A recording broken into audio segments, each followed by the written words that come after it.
nufi ga sharri kan abba ko dare rana kan mun haɗa ka da shi ga ka gashi ya Allah. Hasbunallahu Allahu ga Allah. Ya hayyu ya qayyum ya hannan ya rabbu ya rahman ya dayyanu. Hasbunallahu Allahu ga Abba. Ya jawadu ya mujani Allah ya karɓi roƙon da muke ka kai abba. Hasbunallahu Allahu.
da shi ga ka gashi ya Allah. Hasbunallahu Allahu ga Allah. Ya hayyu ya qayyum ya hannan ya rabbu ya rahman ya dayyanu. Hasbunallahu Allahu ga Abba.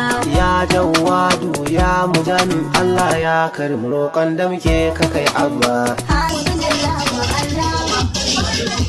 Mai nufi ga sharri kan abba ko dare rana kan mun haɗa ka da shi ga ka gashi ya Allah. Hasbunallahu Allahu ga Allah. Ya hayyu ya qayyum ya hannan ya rabbu ya rahman ya dayyanu. Hasbunallahu Allahu ga Abba. Ya jawadu ya mujani Allah ya karɓi roƙon da muke ka kai abba. Hasbunallahu Allahu.